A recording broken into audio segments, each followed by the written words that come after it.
Cadê meu celular? Eu vou ligar pro 80. Cadê meu celular? Eu vou ligar.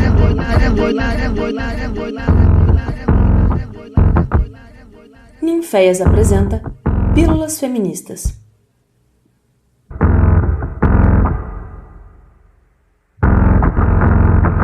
Olá pessoal, tudo bem? Para o podcast dessa semana estaremos reunidas eu, Amanda Marcondes, artista pesquisadora junto ao Programa de Pós-Graduação em Artes Cênicas da UFOP. Eu, Carol Moraes, arte educadora, pesquisadora de gênero, sexualidade, feminismo e educação, além de performer e produtora. E eu, Júlia Oliva, diretora teatral, pesquisadora, arquieducadora, caracterizadora. Todas nós somos integrantes do Ninféias, e hoje vamos falar sobre um assunto que tem nos atravessado diariamente e que por vezes temos dificuldade de desanuviar sozinhas, mas que encontramos força quando nos juntamos para falar sobre ele. Sem muitas delongas, vamos ao tema de hoje, que é Cultura do estupro. Mais um recado. Caso você que esteja ouvindo esse podcast tenha passado por uma situação semelhante e acredite que esse assunto possa ser um gatilho para suas memórias, assim como foi pra gente ao pesquisar e organizar o que iríamos trazer à tona nessa conversa, aconselhamos que o escute em algum momento mais tranquilo, e não exatamente agora, ok? Mas, se estiver preparada para isso, saiba que estamos aqui com você. A cada 11 minutos, uma mulher é vítima de estupro no Brasil. Então, vamos continuar? Vamos sim, Amanda. Afinal, então, o que é cultura do estupro, né? O termo cultura do estupro começou a ser usado durante os anos 70 pela segunda onda do feminismo. Nesse momento, as feministas lutavam para conscientizar o público sobre os casos de estupro na sociedade. E como esse termo não existia antes disso, ele precisou ser criado justamente para nomear e definir a objetificação da mulher e os atos machistas praticados no dia a dia, desde assédios cotidianos que todas as mulheres e meninas vivenciam até o estupro de fato. E se a gente pensa que isso vem dos anos 70, é algo bem recente, né? E tem sido através dessa cultura que muitas pessoas ainda hoje normalizam o comportamento sexual violento dos homens, como se fosse algo natural. E é através dela também que se cria um imaginário de que a culpa é sempre da vítima, que acaba tendo medo de denunciar ou de tornar público o ocorrido. Lembra daquele motorista de Uber que assediou uma menor de idade e tentou justificar falando que ela estava com um shortinho tipo Anitta? Pois é. Mas antes de continuar nosso papo, temos que deixar evidente que este é um assunto que diz basicamente sobre dominação e poder masculino. Exatamente. E dizer que não só nós, as mulheres cisgênero, somos vítimas dessa cultura, mas também as trans e as travestis, ou seja, os corpos feminizados. A orientação sexual da pessoa também influencia para que ela seja mais visada por essa violência. Você já ouviu falar de estupro corretivo? É quando o agressor acha que estuprando a pessoa, ela vai deixar de ser lésbica, por exemplo. Mas esse assunto é bem específico e pode ficar para um outro podcast. No momento, vamos focar que, em maioria, temos homens cisgênero estupradores versus mulheres cis, trans, travestis, sejam elas hétero, lésbicas e etc., como as vítimas. Mas então, Júlia, como essa cultura do estupro funciona na nossa sociedade, né? Para explicar isso para vocês, nós vamos usar o site Guia do Estudante e o site Politize, que classificam a cultura do estupro presente em pelo menos 4 comportamentos básicos. Vamos lá? O primeiro é o assédio moral. Quem nunca ouviu uma mulher relatar algum caso de assédio que sofreu a caminho de casa? De um abuso que vivenciou a caminho do trabalho ou da escola, seja nos olhares, nos psius ou naqueles "olá em casa" que sempre ouvimos quando passamos diante de um ou mais homens em qualquer lugar. Pois é, né? Se você é mulher, com certeza você já passou por essa situação alguma vez na vida. O segundo diz sobre o desrespeito ao não. Esse nós mulheres conhecemos bem também. E é isso mesmo, quando um simples não não é suficiente para o cara desistir depois de ter levado um fora. Ou daquele medo de sair na rua à noite, onde pensamos 2 ou 3 vezes na roupa que iremos usar. Porque, né, se acontece alguma coisa, a gente estava pedindo. Também tenho receio de ser educada demais com algum homem e parecer que está dando moral e que tem a obrigação de fazer algo com ele. E por aí vai. Pois é, né, Júlia? E agora vamos falar sobre o terceiro item, que é a objetificação da mulher. E como a Júlia falou, de todos os outros corpos femininos ou feminilizados. Então, como que isso acontece? Essa cultura é disseminada nos campos simbólico, estético, de criação do desejo do que é erótico, nas tradições, costumes e na religião. Encontramos diversos exemplos de objetificação feminina com a exposição de corpos de meninas e mulheres em revistas, programas de TV, jornais, propagandas e em outros meios formadores de nosso imaginário. Para identificar os elementos dessa cultura entre nós, basta olhar para tudo que a mídia e a indústria cultural produzem. Com a disseminação da pornografia, causada principalmente pelos sites gratuitos na internet, criou-se a cultura pornificada, que é como nós nos acostumamos em ver mulheres seminuas fazendo papel de enfeite, tipo as bailarinas de apresentadores da TV, ou com revistas que não são pornográficas, mas estampam mulheres nuas, e quando publicam homens na capa, eles estão sempre vestidos. Pois é, amiga. A mídia se utiliza desses corpos como recurso estético e erótico em propagandas, revistas e televisão. Essas mulheres, sempre jovens, magras e brancas, são um ideal de beleza, que mostra que essa objetificação de corpos femininos e feminilizados também é racista, pois hipersexualiza meninas e mulheres negras e cristaliza e torna imaculado o desejo de meninas e mulheres brancas. Portanto, corpos femininos são sempre representados e considerados como corpos públicos. A sua constante exposição como objeto e produto em todos esses meios cria uma ideia de que o corpo feminino é um território de desejo do outro, onde esse outro é quase sempre um homem cisgênero e heterossexual. Pois é, Carol, e é aqui que a gente percebe como tudo isso se une. A objetificação, o assédio moral, o desrespeito ao não. E a maior prova de que essa cultura existe está no nosso dia a dia, né? Como aquela passada de mão no ônibus, por exemplo, onde o assediador ou agressor ainda se sente à vontade para sorrir, mandar beijos, interagir com os colegas ao lado, sem a menor preocupação de ser questionado pelo que ele fez. Pois é, essa situação é bem complicada. Dá muito nojo também. Também existem outros 2 fatores que ajudam a disseminar a cultura do estupro, que são a construção de gênero e o papel das novelas, filmes, séries e etc. Sobre a construção de gênero. É aquilo que acontece quando falamos que rosa é de menina e carrinho é de menino. Uma dessas características associadas ao gênero é a de que homens possuem desejos sexuais incontroláveis e selvagens, como se eles quisessem transar a todo momento, e que as mulheres não. Que nós temos que nos fazer de difíceis, não é mesmo, gente? Que não pode transar no primeiro encontro e tudo mais. Quem nunca escutou esse conselho? Socorro. Nesse vão, existe a insistência, como se ela tivesse que fazer parte do jogo sexual. O homem tenta e a mulher nega até o fim. É aí que mora o estupro. E é aí que ele se normaliza também. E agora, o papel exercido pela mídia entra. É bastante comum produções do cinema e da TV exibirem cenas de estupro como se fosse sexo. E eu vou fazer um recorte das novelas brasileiras para explicar isso. Existe uma recorrência dessa cultura nas novelas do Brasil que costumam romantizar cenas de estupro e colocá-las como um momento de sedução, como se fosse algo natural. Como, por exemplo, a minissérie Ligações Perigosas, de 2016, exibe uma cena na qual o personagem Augusto entra no quarto da personagem Cecília e a força a fazer sexo, ou seja, estupro. Mas a novela se esforça para criar um clima de sedução na cena, com música romântica e tudo mais.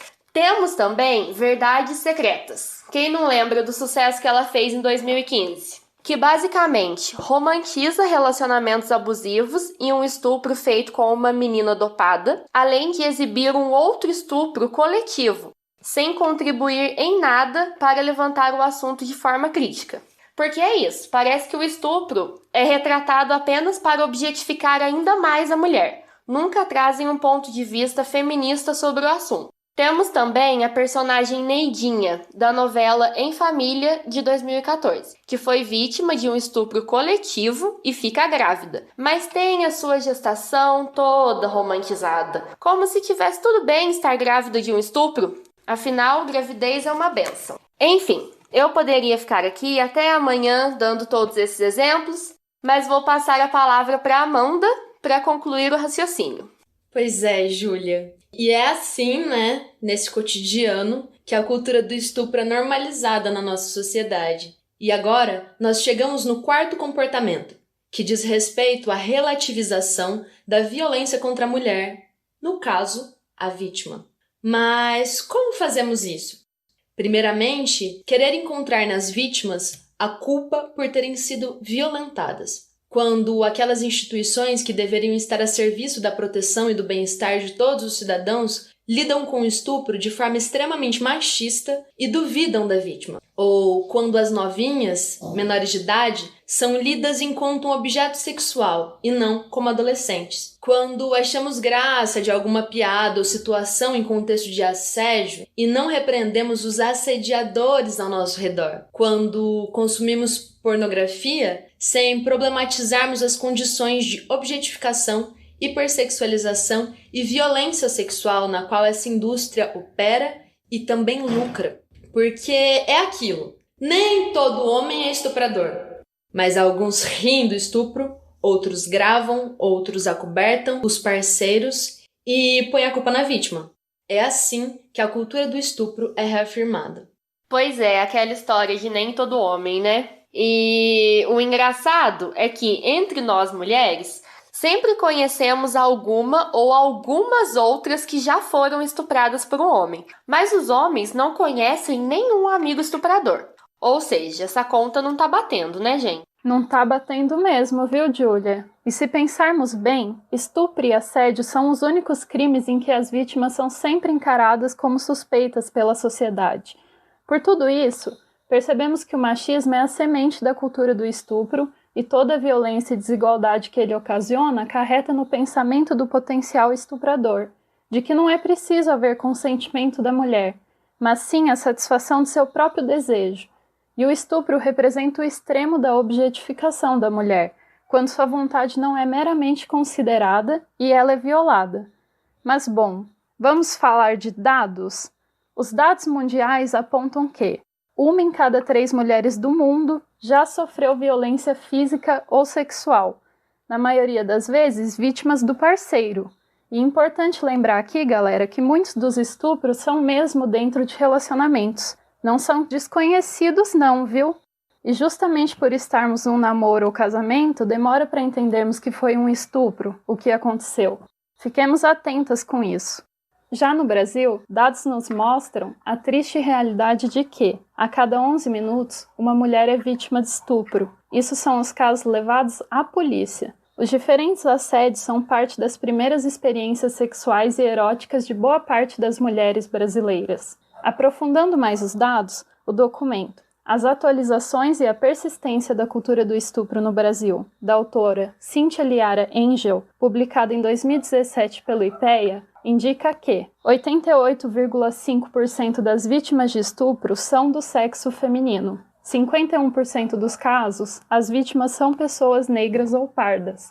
70% dos casos que chegam na rede de saúde são de crianças e adolescentes. Mais de metade das vítimas possuem menos de 13 anos. Entre crianças vítimas de estupro, 81,2% são meninas e 18,2% são meninos. Entre vítimas adolescentes, 93,6% são meninas. Entre vítimas adultas, 97,5% são mulheres. 15% dos estupros foram cometidos por mais de um agressor. 96,6% dos agressores de adolescentes e adultos são do sexo masculino. 92,5% dos agressores de crianças são do sexo masculino. Apenas 1,8% é o número de casos em que mulheres são as agressoras, no caso do crime cometido contra crianças.